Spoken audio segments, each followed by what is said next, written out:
반갑습니다. 오늘은 말라기 1장 첫 번째 시간입니다. 6절 말씀을 읽을게요. 내 이름을 멸시하는 제사장들아 나 만군의 여호와가 너희에게 이르기를 아들은 그 아버지를 종은 그 주인을 공경하나니 내가 아버지일진데 나를 공경함이 어디 있느냐 내가 주인일진데 나를 두려워함이 어디 있느냐 하나 너희는 이르기를 우리가 어떻게 주의 이름을 멸시하였나이까 하는도다.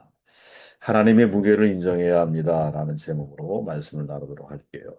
말라기 1장 2절, 5절에 보면 하나님이 이스라엘을 사랑한다는 말에는 관심을 기울였는데 정확히 살펴보면 하나님의 예서를 미워했다고 하시고 이스라엘 제사장들을 책망하는 부분이 뒤로 이어지고 있는 것을 발견하게 되죠. 그래서 말라기 시작 부분은 독자들에게 에서의 미운 행동을 상기시키면서 제사장들의 미운 행동을 낱낱이 고발하는 형식으로 우리가 읽을 수가 있죠. 하나님은 제사장들에게 이렇게 말합니다. 내 이름을 멸시하는 제사장들아. 물론 이거는 그 시대의 제사장들을 가리키는 것일 수도 있고 이스라엘 백성을 가리키는 것일 수도 있어요. 그러나 눈여겨볼 것은 만인 제사장서 우리는 모두가 다 제사장이잖아요. 우리 모두에게 한 말씀으로 받아들일 필요가 있다라는 거죠. 어느 시대이건 리더들이 참 잘해야 한다고 봐요. 리더들이 자기도 모르게 내 안에 있는 사꾼 기질, 내 안에 있는 희생보다는 타인을 나의 희생의 도구로 삼으려고 하는 이러한 잘못된 삶의 태도, 세속화, 즉 세상 사람들이 살아가는 삶의 방식을 그대로 내가 답습하며 살아가는 모습, 이런 모든 것들을 사실은 예민한 눈으로 경계해야 되거든요. 세상들은 스스로 주의 이름을 멸시한 적이 없다고 말하죠. 근데 하나님은 그들이 하나님을 공경하지도 않고 두려워하지 않는다. 하나는 아버지의 표현으로, 하나는 주인의 표현으로. 아버지의 무게를 인정해야 되잖아. 주인은 소유가 다 주인 거잖아. 우리의 인생의 소유가 하나님이라는 사실을 인정하며 내가 인생을 살아가고 있느냐. 매우 중요한 묵직한 질문을 우리에게 던져주고 있죠. 6절에서 내 이름을 멸시한다 보제쉐미라고 번역한 히브리어 바자라는 것은 무시하는 단계를 넘어서 가치 없는 것으로 여긴다는 뜻이거든요. 가치를 인정하지 않는 거야. 아버지의 가치를 인정하지 않아. 주인의 가치를 인정하지 않아. 그러니까 입술로는 하나님을 불렀지만 마음 중심에는 하나님은 아무것도 아닌 존재로 취급하고 있었던 것이죠. 에서에게도 여러분 그런 용어가 쓰였다라는 거 아십니까? 에서가 장자의 명분을 가볍게 여김이었더라. 가볍게 여기다 히브리어가 바자와 정확하게 동일한 단어가 사용이 되고 있죠. 가치없게 여긴다라는 거예요. 무엇을? 하나님의 이름을. 출애굽기 20장에서 십계명이죠. 여호와의 이름을 망령되게 부르지 말라. 이 망령되다가 바로 가치없게 부른다라는 거거든요. 가치없게 부른다. 원래 샤웨라고 하는 이 망령되다. 샤웨라고 하는 히브리어를 망령되게라고 번역을 했는데 원뜻은 뭐냐? 없다는 거예요. 비어있다. 텅 비다. 그러니까 없는 것처럼 부르는 거예요. 함부로 부르는 거죠. 우리나라 말에 빈말이란 말이 있어요. 빈말. 말인데 그 말에 의미와 가치가 담겨 있는 게 아니라 그냥 비어 있는 거예요. 빈말을 하면 안 되죠. 물론 뭐 농담 삼아 빈말을 하는 경우가 있지만 농담과 빈말은 좀 다른 것 같고 진짜 빈말은 상대의 가치를 무시하는 거죠. 없는 것처럼 그냥 생략된 인생처럼 바라보는 거예요. 하나님은 절대로 그렇게 불려질 분이 아니죠. 이 하나님의 이름을 함부로 없는 것처럼 가치 없게 부르고 있는 제사장들의 태도에 대해서 왜 이렇게 하나님께서 민감하게 지적하고 계시느냐? 성경을 보면 이스라엘 백성들은 하나님의 섬김의 독특한 특징이 있잖아요. 그게 뭐냐? 하나님을 섬길 때 하나님의 이름을 불렀다라는 거예요. 창세기 12장 8절에 보니까 그가 그곳에 여호와께 제단을 쌓고 여호와의 이름을 부르더니 또한 선지자들은 하나님의 말씀을 전할 때 어떻게 여호와의 이름을 불렀죠. 시편 기자는 찬양할 때 하나님의 이름을 찬송하며 이름을 찬송을 했죠. 그러니까 이스라엘 백성들은 하나님을 기도할 때 말씀을 선포할 때 하나님의 이름을 불렀어요. 이름을 부르는 것은 하나님을 섬기는 가장 중요한 일 가운데 하나였던 것이죠. 그런데 문제가 이들이 타락하게 되면서 하나님의 이름을 부르는 것에 문제가 생겨난 거예요. 어떻게? 빈말로 하나님의 이름을 부르는 거야. 예수님이 말씀하셨죠. 주여 주여 하는 자마다 천국에 들어갈 것이 아니에요. 이때 주여 주여 하는 자가 누구예요? 빈말인 거야, 빈말. 빈말. 여러분, 우리가 빈말로 하나님을 찬양하지 않습니까? 곡조에 취해서. 사실 나는 그 찬양의 가사대로 하나님의 무게를 인정하지 않고 있음에도 불구하고 그냥 음악이 좋아서 그렇게 우리는 찬양하고 있지는 않은가. 인내하신 구세주 내 말 들으사 참 찬양을 부를 때 이 찬양을 작곡한 분의 심정이 느껴지는 때가 있죠. 계속 한 찬양을 수십 번, 수백 번, 수천 번. 저는 이제 그런 경우가 많은데 한 찬양이 마음에 이렇게 잔잔한 파동을 일으킬 때 일주일 내내, 한 달 내내 몇 개월씩 그 찬양을 들을 때가 있어요. 그러면 그 작곡가의 마음이 느껴질 때가 있어요. 그 찬양 속에 하나님에 대한 무게감이 느껴질 때가 있어요. 그죠? 그때까지 부르고 듣는 거죠. 그죠? 너무나 많은 사람들이 사실은 하나님의 이름을 부르는데 그 말이 비어 있죠. 여러분, 하나님의 이름, 우리가 빈 말로 부를 만한 이름이 아니잖아요. 성경에 보면 여러분, 아담에게 주어진 특권이 뭐예요? 모든 생물들의 이름을 다 지어줘. 근데 그거 아세요? 아담이 씻지 못한 이름이 두 개가 있어요. 하나는 무엇?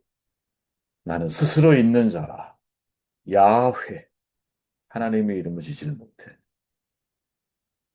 또 하나가 뭔지 알아요? 그 이름을 예수라 하라. 하나님이 직접 이름을 지어주신 거예요. 그래서 하나님이 스스로 이름을 지으신 게 딱 두 개인데, 하나는 그 이름을 부를 수 없어서 야훼, 신약에서는 아도나이, 이렇게 표현하는 것이고, 또 직접 이름을 하나님이 지으신 것이 예수라고 합니다. 예수와. 그러니 하나님이 직접 지은 이름에 대해서 우리는 어떻게 반응해야 하느냐. 진짜 묵직하게 반응해야 하는 게 맞는 거죠. 우리가 지은 이름이 아니야. 예수란 이름에 우리를 죄에서 구원해 내실 자, 우리에게 영생을 주실 그 이름이 예수라고 하는 이름 속에 담겨 있는 거예요. 제가 예전에 가위 눌림을 경험한 적이 여러 번 있었어요. 그때 제가 신앙생활을 청년 때죠. 학생 때도 제가 그런 경험이 있어요. 가위 한번 눌리면 온몸을 꼼짝달싹 하지 못하잖아요. 시커멓게 나를 누르고 있는 게 보여요. 손가락 하나 까딱을 못하죠. 근데 제가 그때 성령을 체험한 이후였어요. 제 입에서 나사렛 예수 그리스도 이름으로 명하노니 사탄아 물러가라 했을 때 그 시커먼 게 죄송해요. 여러분도 오해 없이 받아들이시길 바래요. 우리 목사님이 신비주의자가 아닌가 이렇게 생각하지 마시고 성경에 다 있잖아요. 사탄, 마귀, 귀신 다 있는 거잖아요. 왜 있는 건 없다 그래요. 그죠? 그런 경험을 하죠. 진짜 예수 그리스도의 이름에 강력한 힘이 있구나. 단 전제가 뭐예요? 내가 그 이름을 진짜 믿을 때. 그분이 나를 구원해 내실 분이라는 사실을 진짜 내가 믿고 신뢰하고 있을 때. 거기에 반응할 수 있는 사탄의 힘은 없어요. 김소월 시인의 초원이라는 시가 있죠. 산산이 부서진 이름이요. 홍중이 헤어진 이름이요. 불러도 주인 없는 이름이요. 부르다가 내가 죽을 이름이요. 야, 부르다가 내가 죽을 이름이요. 얼마나 그 이름이 사무치게 가슴속에 남겨 있으면 우리에게 하나님의 이름이 예수 그리스도의 이름이 과연 어떤 무게를 가지고 있느냐. 하나님의 이름 그 가치를 가볍게 여기면 안 된다라는 거죠. 그래서 본문에 사용되어지는 단어가 뭐예요? 나를 공경함이 어디에 있느냐. 이 공경의 뜻이 뭡니까? 상대의 무게를 인정하는 거죠. 상대의 무게를. 십계명의 제5계명 내 부모를 공경하라잖아. 이 계명을 하나님께 속한 계명으로 받아들일까? 아니면 사람에게 속한 계명으로 받아들일까? 하나님의 이름이 사용되어진 계명이 5계명까지야. 즉, 내 부모의 문제는 사람과의 관계의 출발선이기도 하지만 그보다 앞서 무엇? 하나님에 대한 존경의 시작이 부모를 공경하는 거예요. 사람과의 관계에서 자기 부모를 사랑하지 못하고 자기 부모를 공경하지 못하는 사람이 인간과 바른 관계를 맺을 수 있겠는가? 없다는 거죠. 왜? 인간관계의 모든 출발은 내 인생의 최초의 타자가 누구예요? 엄마야, 엄마. 그죠? 우리 인생의 최초의 타자가 누구예요? 엄마야, 엄마. 그 엄마와 바른 관계를 맺지 못하면, 그죠? 100% 완벽하게 자라라. 이 말이 아니에요. 잘할 수도 없어요, 우리는. 100% 완벽하게 효도를 다하라. 이 말도 아니에요. 어떻게 우리가 100% 완벽한 효도를 다해? 우리에게 매일매일 살아내야 할 삶의 무게가 있는데, 매일매일 감당해야 할 몫이 있는데, 그런데 그럼에도 불구하고 부모가 존경스러운 삶을 살아온 분 아니라 할지라도 공경, 즉 그의 가치를 인정하고 무게를 인정하고 살아야 하는 것이죠. 그리고 그 행동 속에 사실은 하나님에 대한 신앙이 있는 거고 사람에 대한 태도가 달려 있는. 오늘 말씀 사실은 뭐 본문을 다 읽어드리면 좋겠지만 여러분 천천히 읽어보시기 바랍니다. 내 이름을 멸시하는 제사장들아 이렇게 출발하죠. 나 만군의 여호와가 너에게 이를 아들은 그 아버지를 종은 그 주인을 하나님의 무게를 인정하는 삶의 태도가 뭘까? 하나님을 아버지로 공경하는 것. 그죠? 그리고 경외, 두려워하다. 두려워하는 마음의 사랑이잖아요. 경외. 이 두 가지가 우리의 마음속에 있어야 되는 거야. 하나님의 무게를 인정하고 동시에 하나님을 가볍게 여기지 않아. 하나님을 두려워할 줄 아는.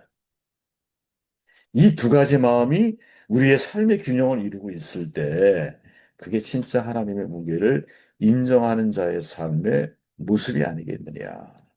하나님의 이름의 무게감, 하나님의 어떤 존재에 대한 무게감을 인정하는 것뿐 아니라 동시에 어떻게 그분을 두려워할 줄 알아.